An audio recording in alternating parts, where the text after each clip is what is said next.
A very good evening and welcome to the news tonight here on Rajya TV. In the next 30 minutes, I'll be taking you through the day's top stories from India and across the world. Let's start with the headlines. Prime Minister Narendra Modi inaugurates the Deen Dayal Urja Bhavan, launches Saubhagya Yojana to ensure access to electricity to every household in the country.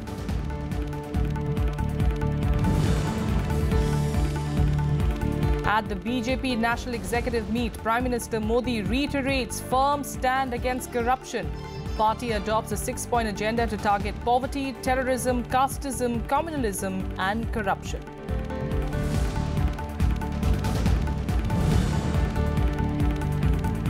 Former Home Secretary Rajiv Mehrishi takes over as the new Comptroller and Auditor General, administer the oath of office by President Ramnath Kovind at Rashtrapati Bhavan.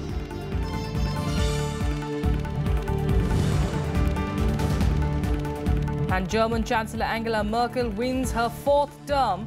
In its worst performance in 70 years, though, her party Christian Democrats wins 33.5% of the seats. Far-right Radical Party, Anti-Immigration Alternative for Germany, wins 13.1% of the vote.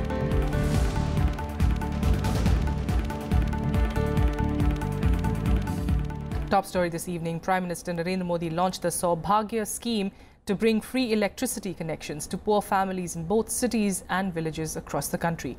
With a total outlay of 16,320 crore rupees, the scheme will be largely funded by the central government. Billed as a pro-poor scheme, it also aims to improve healthcare services, education and quality of life. बिना बिजली वाले इन घरों में जब बिजली का connection पहुंचेगा, तभी उनका भाग्य चमकेगा, तभी उनके लिए सौभाग्य होगा।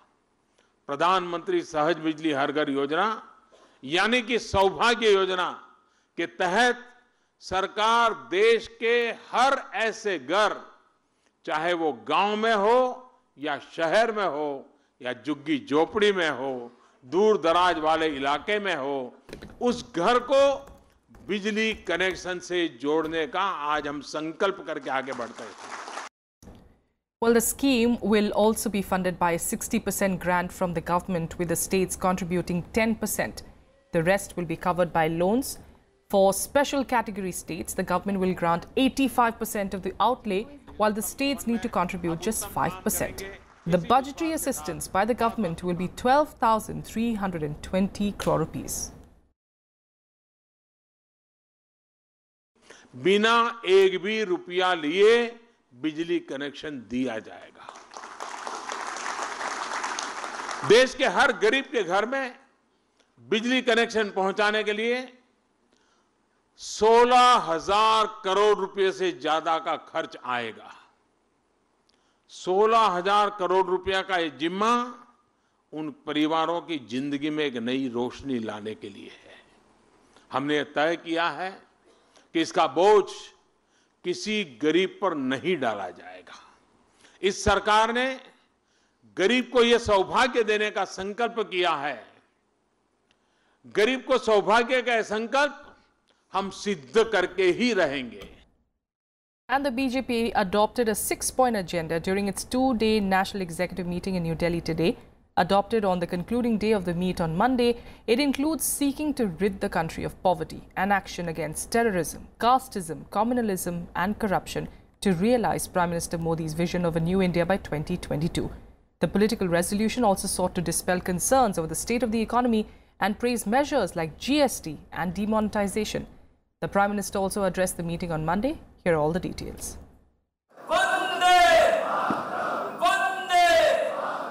The BJP National Executive meeting held at Talkatore Stadium in New Delhi concluded on Monday. Prime Minister Narendra Modi delivered the valedictory address on the second day of the two-day meet. कि आज के उनके भाषण का जो मूल केंद्र था वो यही था कि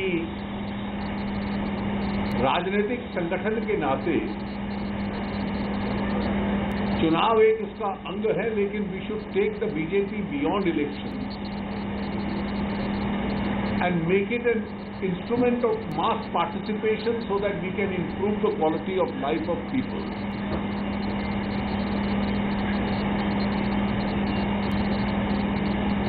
इसमें उन्होंने कई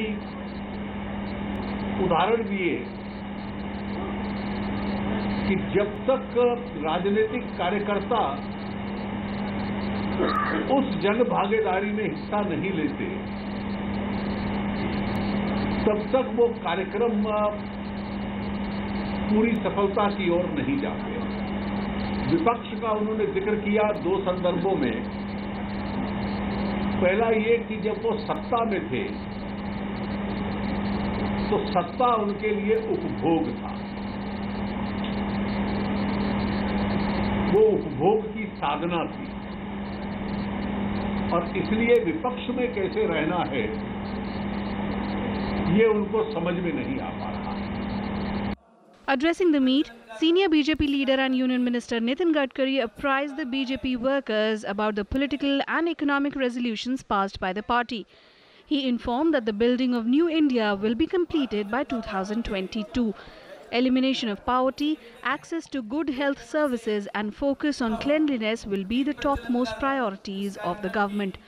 125 करोड़ भारतवासियों के साथ कार्यकारिणी में ये संकल्प किया गया है कि न्यू इंडिया बनाने का जो हमारा सपना है उसके लिए हमको कठोर परिश्रम करने हैं और उसको हमको पूरा करना है। अब इस न्यू इंडिया को बनाने के इस सपने को हमें कोई रोक नहीं सकता। ये सपने के जो 6 प्रमुख बिंदु हैं जिसका जिक्र इस प्रस्ताव में किया है और जिस बिंदुओं पर सरकार भी काम कर रही है और पार्टी भी काम कर रही है और दोनों के बीच में समन्वय है, वो है गरीबी से मुक्त भारत। जो नया भारत होगा वो गांव गरीब मजदूर किसान की गरीबी दूर होगी।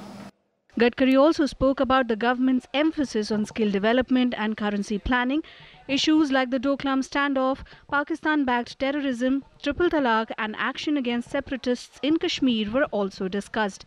पूर्ण बात यह है कि चाहे इंटरनेशनल फोरम पर कहीं भी कोई कॉन्फ्रेंस हो, हमारे प्रधानमंत्री की और विदेश मंत्री की यह सफलता रही है कि हमने आतंकवाद के विषय को एजेंडा में लाया है।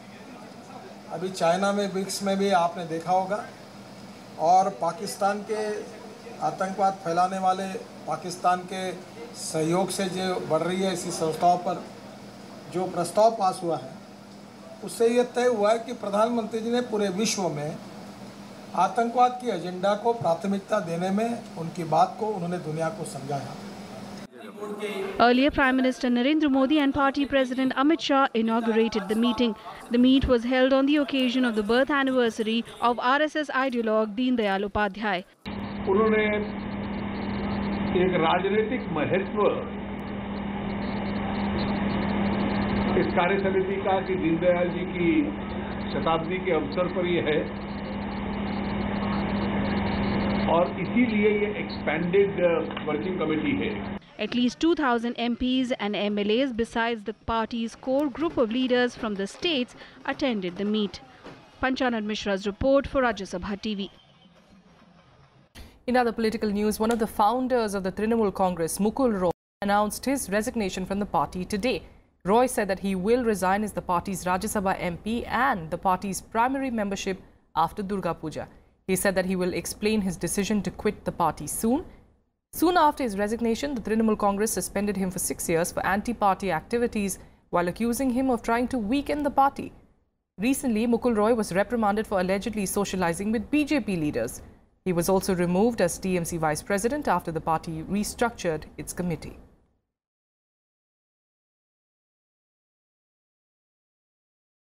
Meanwhile, Congress Vice President Rahul Gandhi started a 3-day roadshow in Gujarat today. He was accompanied by Gujarat Congress President Bharat Singh Solanki and State Party in charge Ashok Gehlot.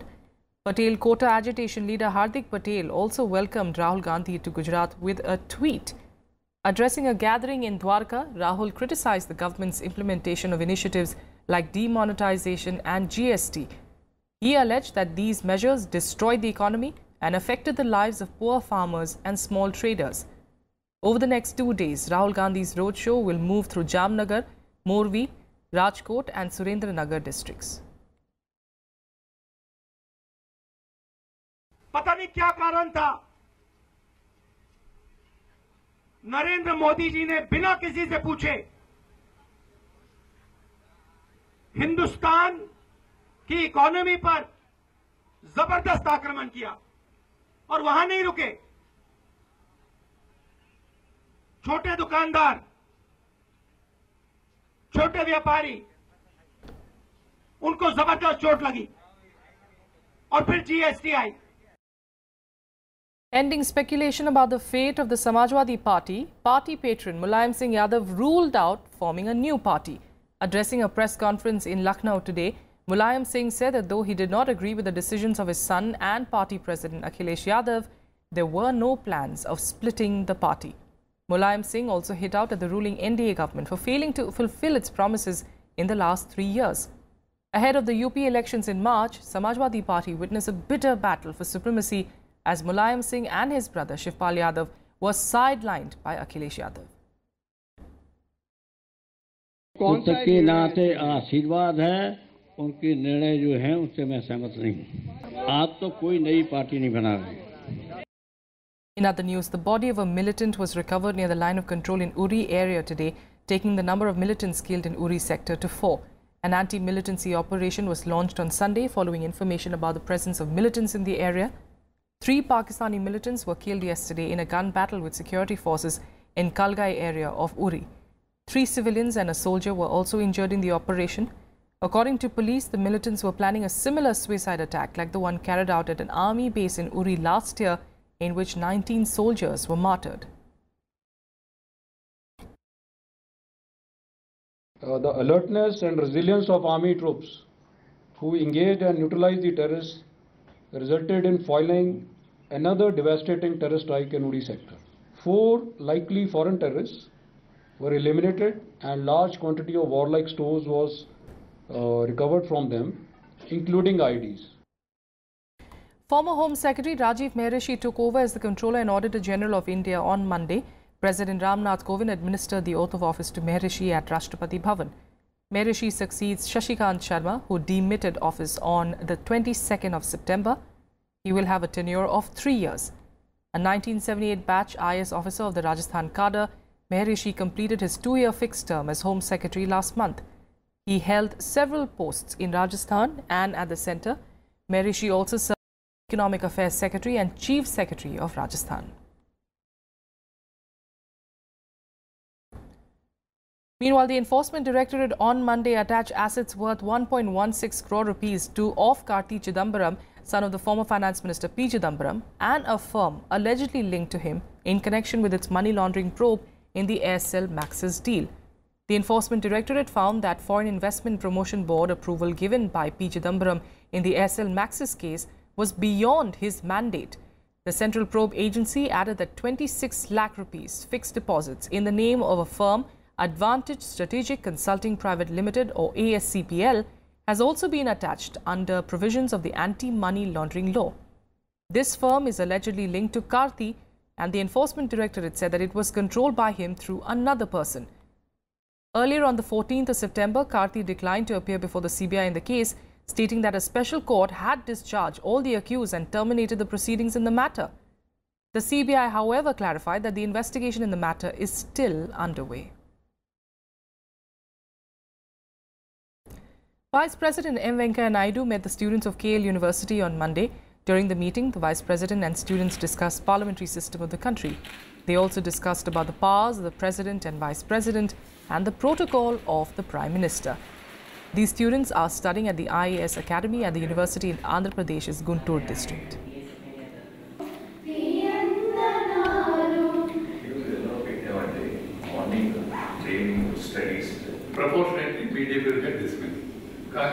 With that, let's take you through some more national news developments in Nationwide. An FIR was registered against 1,000 students in connection with the violence in Banaras Hindu University and also against policemen involved in the baton charge on protesters. Many students, including women and 2 journalists, were injured in the lathi charge by police on Saturday night after a protest against alleged eve-teasing incident turned violent.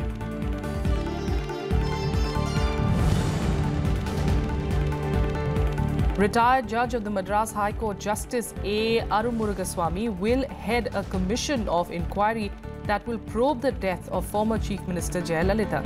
TN Chief Minister E.K. Palanisamy had announced the inquiry commission earlier this month. Jayalalitha died in December last year, and opposition parties including DMK working president MK Stalin had urged the centre to order a CBI probe, claiming that a judicial probe will not unravel the mystery behind her death.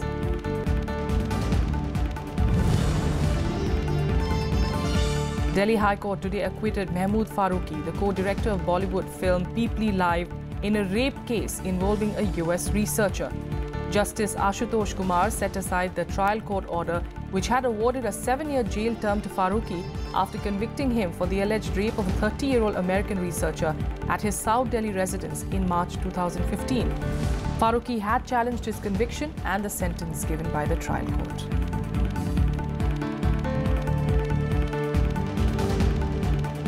A quick break here. We'll be back with the top international stories in a bit.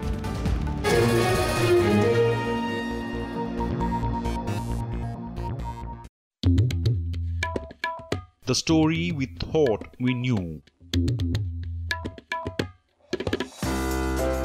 The story of magnificence. The story of bloody battles. Of those who ruled and those who left their footprints. The story charting the course of our past. Talking history on Rajya Sabha TV.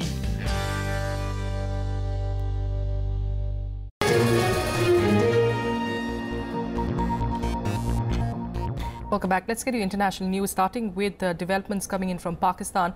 After spending over a month in London, deposed Pakistani Prime Minister Nawaz Sharif returned to the country. Sharif, who was removed from office after alleged corruption revelations in the Panama Papers leak, decided to return after consultations with senior party leaders. Sharif will appear before an accountability court on Tuesday to face corruption and money laundering charges. The court summoned the Sharif family last week after Nawaz Sharif skipped the previous hearing. Pakistan's National Accountability Bureau also froze bank accounts and seized properties of Sharif and his family members to put pressure on them to appear before the court.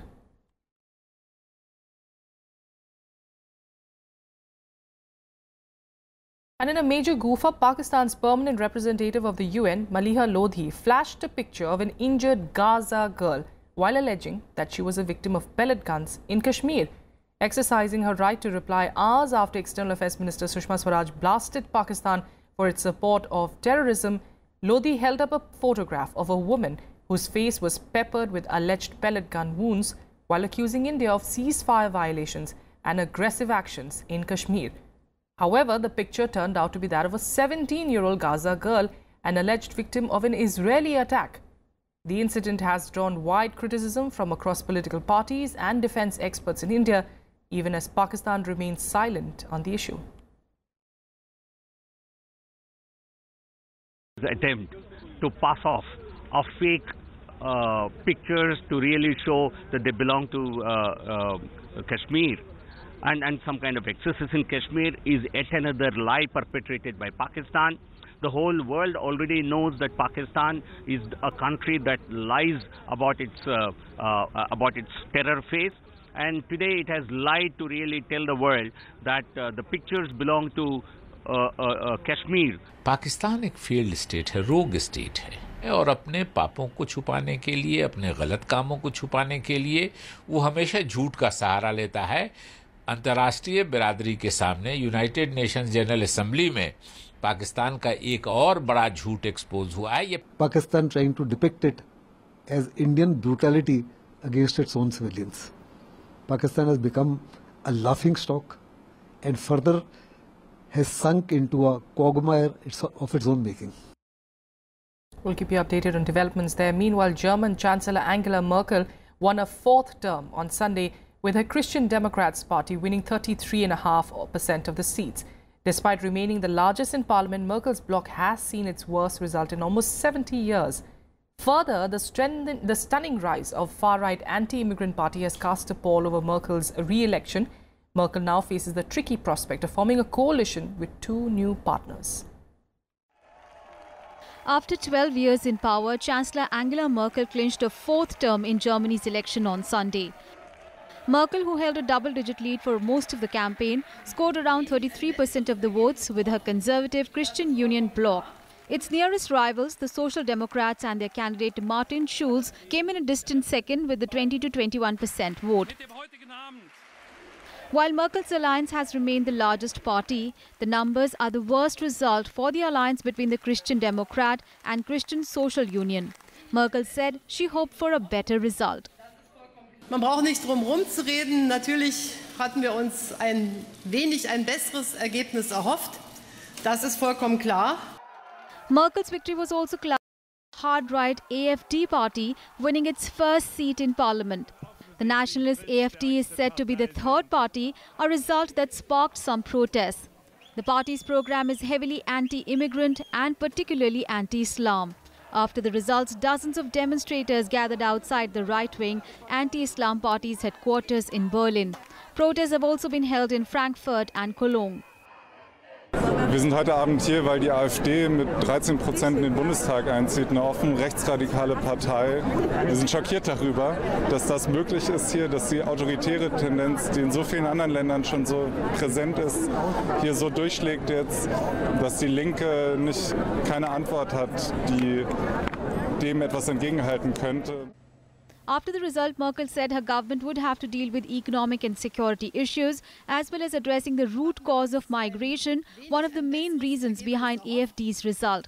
The Chancellor was criticized for opening Germany's doors to almost 9 lakh undocumented refugees and migrants. Meanwhile, Merkel's party's current coalition partner, the Social Democratic SPD, says it will go into opposition after historic losses. With the possibility of an alliance with the SPD rejected, Merkel's options are narrow and the process of forming a new coalition could take months. Bureau Report, Rajya Sabha TV. US President Donald Trump on Sunday slapped new travel restrictions on citizens from North Korea, Venezuela and Chad. With this, US has expanded the list of countries covered by Trump's original travel bans that have been derided by critics and challenged in courts. The White House said that the restrictions follow a review of information sharing by foreign governments. Donald Trump issued a presidential proclamation late on Sunday.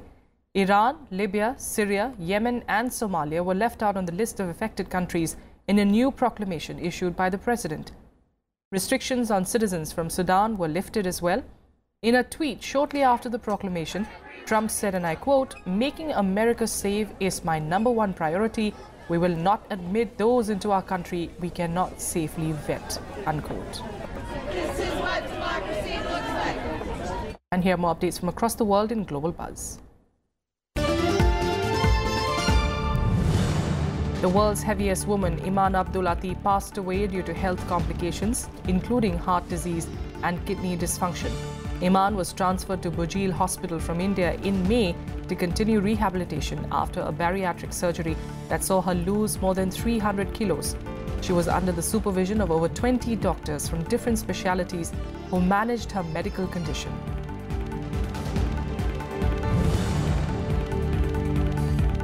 China hopes that humanitarian aid from South Korea to North Korea can help improve bilateral relations on the Korean peninsula. South Korea sends $4.5 million worth nutritional products for children and pregnant women through the World Food Programme. It donates $3.5 million worth of vaccines and medicinal treatments through UNICEF. Its humanitarian aid efforts to North Korea had been halted, though, since the latter's 4th nuclear test in January last year.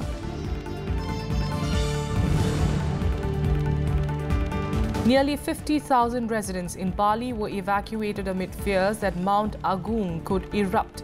Indonesian authorities imposed a 12-kilometer exclusion zone around the crater and urged public to remain calm.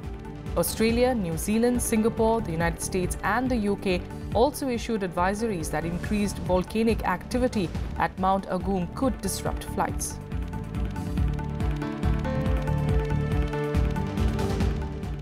And finally, let's get you some quick updates from the world of sports in Sports Beat. India won the match ODI series against Australia by taking a 3-0 lead. India beat the visitors by 5 wickets in the third ODI at Indore on Sunday. Chasing 294 for a win, India reached the target with 13 balls to spare. While Rohit Sharma made 71 runs, Ajinkya Rahane contributed 70 in their 131-run partnership. Hardik Pandya took the team to the victory with his crucial 78-run knock of 72 balls. For the Australians, Aaron Finch top scored with 124 runs.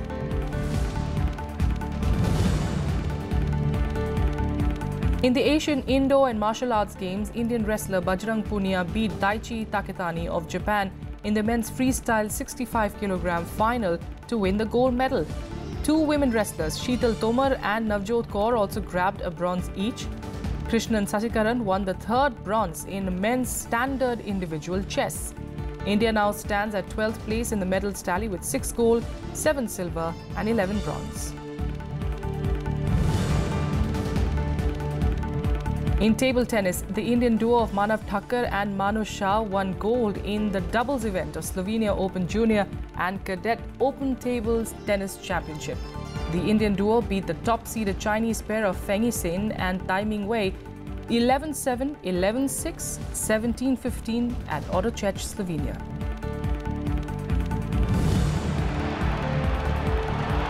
FC Cologne earned their first points of the Bundesliga season with a goalless draw over Hanover on Sunday. Cologne are at the bottom of the German league after their first 5 games with 2 points behind Werder Bremen in 17th place. Hanover remained 4th as they continue their solid start to the season.